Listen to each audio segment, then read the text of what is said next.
هواپیمای مخصوص شرکت کوکاکولا که شریک رسمی فدراسیون بین‌المللی فوتبال می باشد پس از نصف روزی وارد فرودگاه بین‌المللی شهر دوشنبه شد و در حضور رستم امامعلی پرزیدنت فدراسیون فوتبال تاجیکستان اولین بار جام جهان در کشورمان رونمایی شد. سپس جام جهان به مؤسسه دولتی کاخ باربد که آنجا هزاران مخلص تاجیک انتظار معتبرترین جایزه جهانی فوتبال بودند انتقال یافت. در کاخ باربد جام جهان برای مخلصان در مکانی از پیش آماده شده گذاشته شد و از سوی مسئولان عرصه فوتبال و ورزشی تاجیکستان نمایندگان فدراسیون بین‌المللی فوتبال و شرکت کوکاکولا دوباره رونمایی شد. نخستین شده سرمربی و هیئت منتخب تاجیکستان آید به فوتبال به نزد جام جهان برآمده با آن عکس برداری نمودند. در ادامه نوبت به ساکنان کشور رسید تا خود را در کنار جام جهان بینند و همه ما آرزو کردیم روز فوتبال بازان ما هم آن را بالای سر بردارند. نهایتاً این رویداد تاریخی به وقوع پیوست و جام جهان در شهر دوشنبه قرار دارد. اولین شده این جام را هیئت منتخب تاجیکستان دیدند و در نزد آن عکس گرفتند و امیدواریم که در آینده هیئت جوانان تاجیکستان که منتخب تاجیکستان را تشکیل خواهند کرد این جام را بالای سر خواهند برداشت و تاجیکستان را چمپیون جهان نموده نام خود را در زیر این جام طلایی نصب و نوشته خواهند کرد. با همراهی جام جهان به تاجیکستان همچنین یکی از بازیگران مشهور جهان کریستیان کرامبه نیم حمایتگری منتخب فرانسه سفر کرد. این فوتبال باز جهانی که خود چمپیون جهان است و جام جهان را بالای سر برداشته است یاد و خاطره‌های خود را با مخلصان در میان می‌گذاشت. در این میان کریستیان کرامبه تنها فردی بود که افتخار بالا بردن جام را داشته است. اسپی مست همراه جام جهان به تاجیکستان آمده است. اسپی مست این تخلص یکی از بازیگرانی است که چمپیون فرانسه، چمپیون جهان، چمپیون لیگ قهرمانان اروپا می باشد. کریستیان کرامبه به تاجیکستان آمده است و میگوید که آرزوی طفلکان و نورسان تاجیک حتما عملی خواهد شد. سیاحت جام چمپیونات جهان خیلی طولانی است. کودکان و نورسان باید برای رشد استعداد خود کوشش کنند. محض ما باید آنها را وادار سازیم تا اینکه نقش فوتبال را در تحکیم طرز حیات سالم درک ساخته به آرزوهای خویش برسند. در تاجیکستان باید لیگ‌های کسبی باشند و محض توسط آنها فوتبال بازان کسبی پیدا می‌گردند.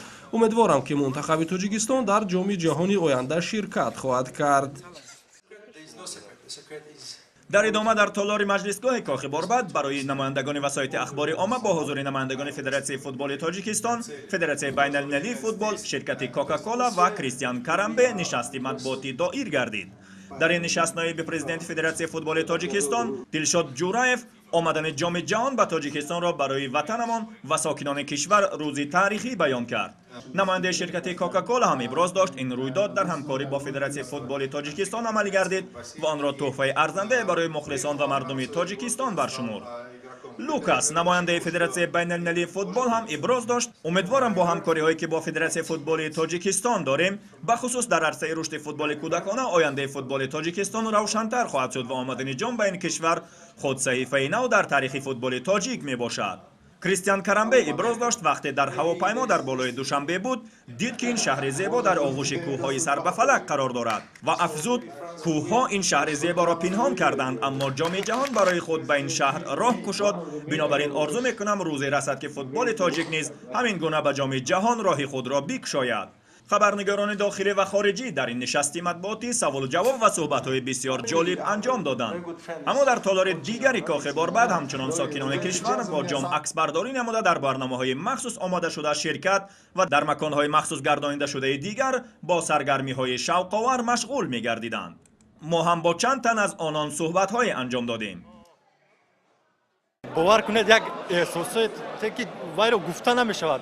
من هم خیلی تصور کردم که اون کاپیتان های تیم‌های منتخب که مثلا همین جام رو می‌بردارند من گمان کردم وایها در بری من ایستادن در پهلوی من ایستادن یک احساسات نگفتنی بیان نکردنی. Мы очень-очень рады, что смогли увидеть кубок, потому что это действительно история, это действительно такой момент для нашей семьи, потому что мы очень-очень такие любители футбола, всегда болеем, всегда смотрим. باعث خرسندی است که امروز جام جهان در تاجیکستان عزیز ما تشریف آوردند. شاید یک قدم نیکی باشد که دسته تاجیکستان ما در آینده در همین جام جهان اشتراک کند. Это очень круто, я давно мечтал, я люблю футбол, я болею за Месси.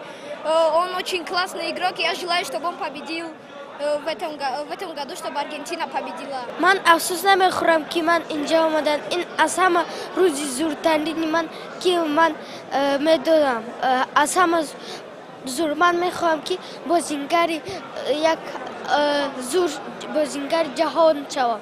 بسیار هم خوشحالم که آمده در اینجا با کوبک جهانی صورت گرفتم و تماما پشیمان نیستم که 4 ساعته نوبت را ایستادم. خیلی خوشحالم. تا در وقت ساکنان کشور امکان داشتند در این روز تاریخی هم شریک باشند و شاید در دل آرزو نمودند که روز فراهم خواهد رسید که فوتبال بازان تاجیک این جام معتبر را بالای سر بردارند و مردم در فرودگاه بین المللی ساعت‌های طولانی منتظر هیئت منتخب کشورمان باشند. همانطور که کریستیان کرامبه ابراز داشت آرزوهای واقعی عملی شونده است، فقط کافی است تلاش و استواری داشته باشیم.